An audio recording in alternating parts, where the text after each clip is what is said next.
Hey guys, Coach Parman here. Again, sorry we couldn't meet like we always do, but of course you got to do what you got to do. So the next lesson we're going to learn about is in chapter 10. This is the nutrition for health packet or chapter. Our first part of this chapter talks about the importance of your nutrition and the things that you eat and why you should eat those things. So first thing about the importance of nutrition is actually knowing what nutrition is. Your nutrition is the process by which your body takes in and uses food. In other words, the things that you eat, how does your body take those things and distributes them out throughout the body in ways that you can use those. So next thing is what nutrients are. It's kind of a vocabulary introduction. The nutrients are substances in food that your body needs to grow, to repair itself, and to supply you with energy. The energy your body receives from food is measured in calories. A calorie is a unit of heat used to measure the energy your body uses and the energy it receives from food. Now, everything you eat, or most everything you eat, unless you're on some type of diet, has calories and nutrients in it. Obviously, the more calories you take in, the more you need to burn off because obviously if you don't burn those calories off, it turns into fat. So next thing you'll need to know is what the difference is between hunger and appetite. It says people eat for two reasons, hunger and appetite. Hunger is the natural physical drive to eat, prompted by the body's need for food. When you're hungry, you may feel tired or lightheaded. Once you satisfy your hunger, you feel better. Your appetite is the physiological desire for food. In other words, if you're hungry, that means your body needs food. Your body is asking or telling you, your brain is telling you, I need food, I've got to have it to function. But your appetite is just your brain telling you that, hey, that hamburger looks really good, so why don't you go eat it, even though you're not hungry? So, if you're like me and I see a Outback Steakhouse commercial and it's got a blooming onion and a steak on it, obviously I'm not hungry, but my appetite is really wanting that steak and blooming onion. So that's the difference between those two things. One big thing that can affect the things that you eat is your emotions. It talks about how when you're mad or you're upset, or you're stressed out, some people like to eat a whole lot more than what they normally would.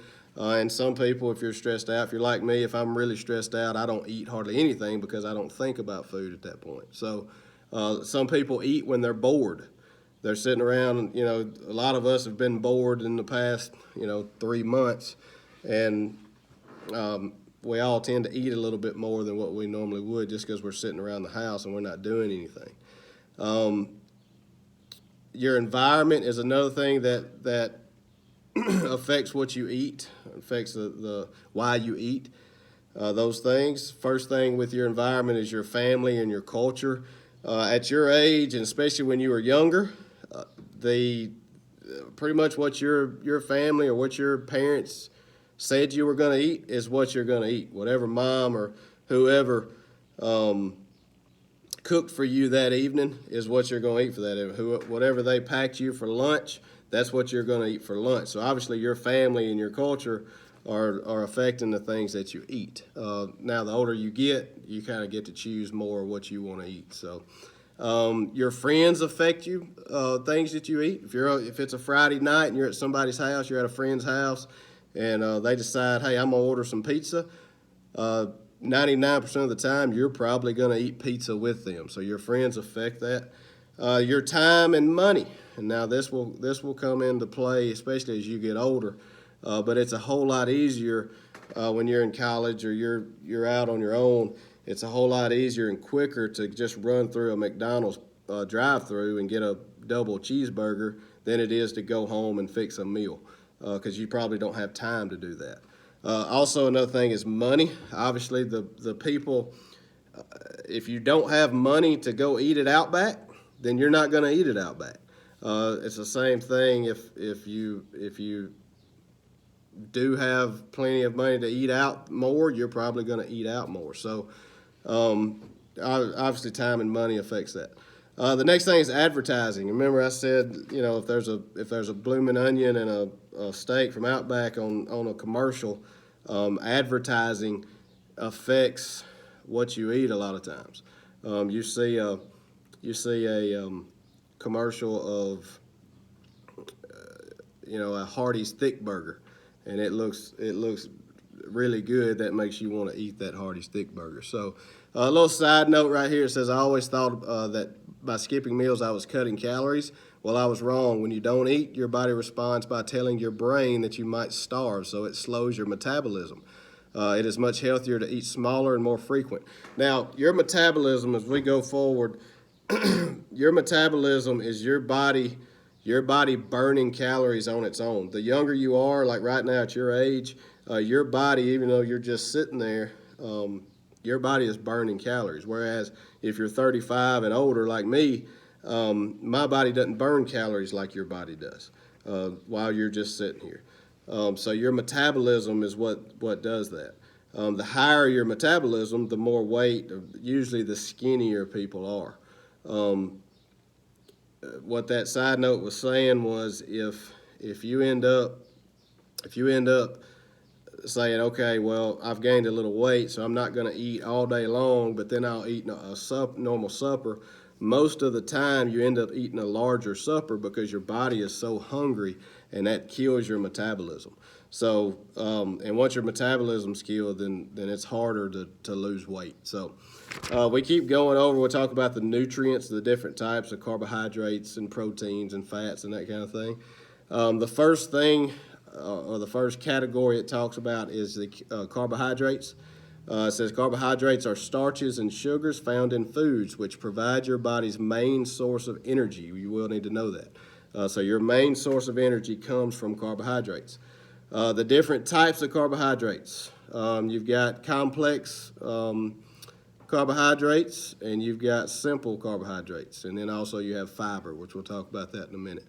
The differences in those are your simple carbohydrates are sugars such as fructose, found in fruits, and lactose. Sugars occur naturally in fruits, dairy products, honey, maple syrup, that kind of thing. The simple carbohydrates are usually like your sweets. The complex carbohydrates are really what you eat as far as meals. That is your starches, so that's your long chains of sugars linked together. Common sources include grains, grain products such as bread and pasta, beans, vegetables, and potatoes. So those are what, if you're going to go work out or you're going to go run, those are the types of foods that you'll want to eat, is the pastas and the breads and that kind of thing, because that gives you more energy.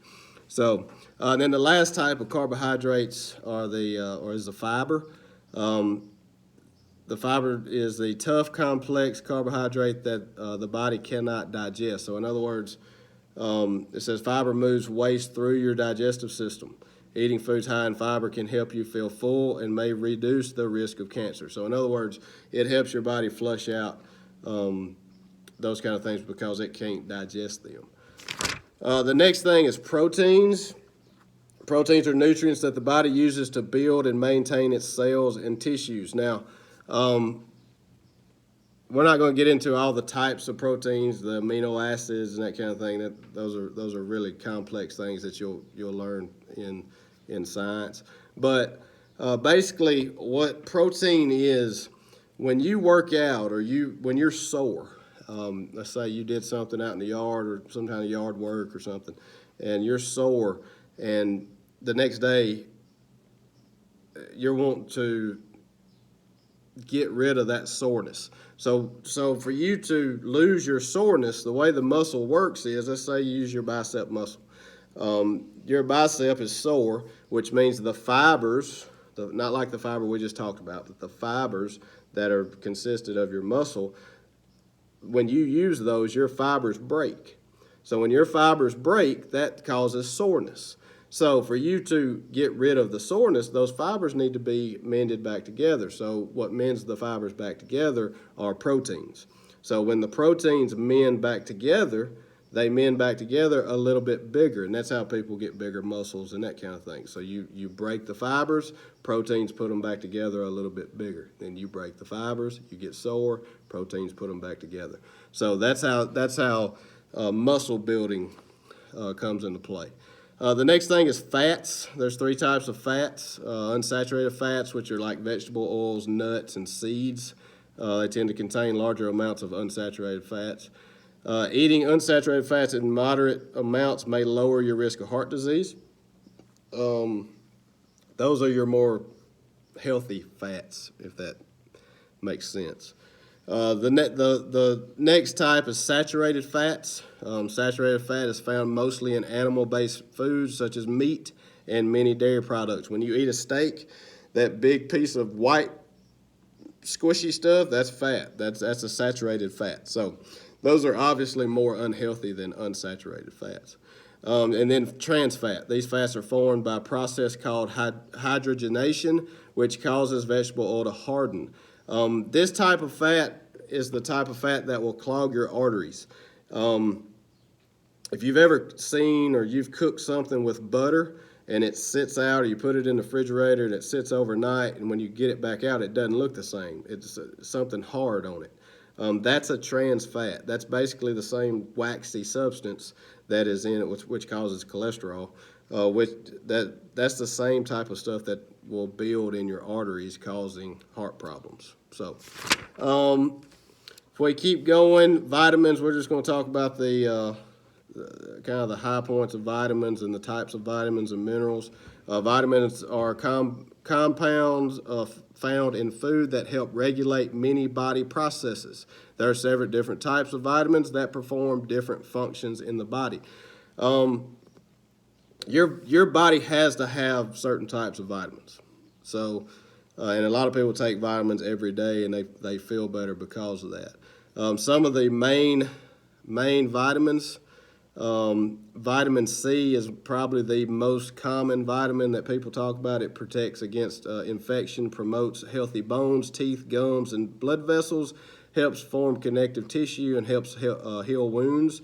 Most people get vitamin C, they'll think of orange juice. But you can get it from all different types of juices and fruits. Broccoli has it, spinach has vitamin C in it. So there's a lot of different things you can eat to get vitamin C. Another one is vitamin D. It helps the body use calcium and phosphorus needed for building bones, aids immune function, and helps regulate cell growth. Vitamin D mainly comes from sunlight.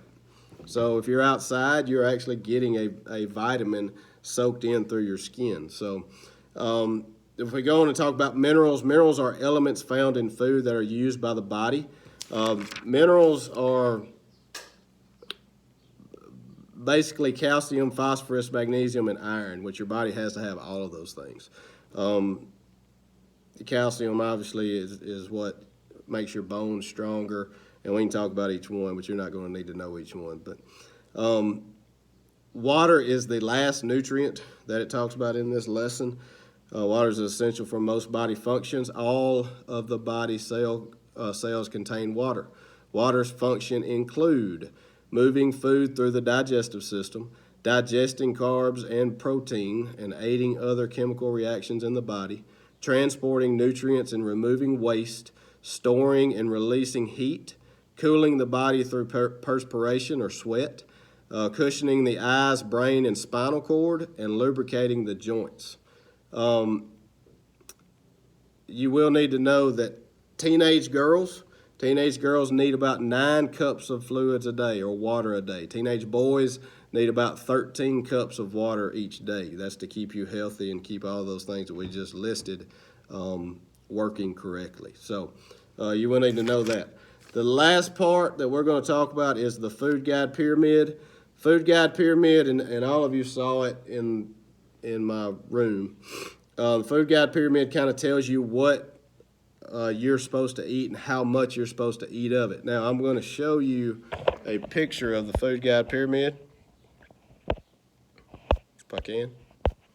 Let's just do it this way. And you can kind of tell the food guide pyramid has listed right there grains, vegetables, fruits, milk, and proteins, and it kind of goes through each one of how many you're supposed to have. We're going to touch on that real quick. The first thing we're going to do is talk about your grains are bread, pastas, your meats, and that kind of thing. Your grains are actually what you need the most of. Milk is the next highest. It was the blue section of the food guide pyramid. The third is the vegetables, which were green. And then you had your fruits and your proteins. And then finally there was a little bitty yellow section, which would be your oils and your sugars and that kind of thing. So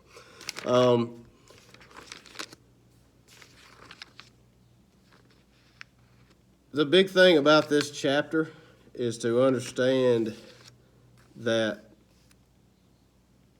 it's more important to eat several times small meals per day to keep your metabolism up, and it's also important to make sure that you get plenty of vitamins and water, because those things, that keeps your body functioning correctly. If you don't do if all you drink is Coke, then your body's going to have a hard time. There is water in Coke, but your body's still going to have a hard time functioning the way it's supposed to function if you don't get enough water. So those are the high points of this lesson. Again, hope you enjoyed it.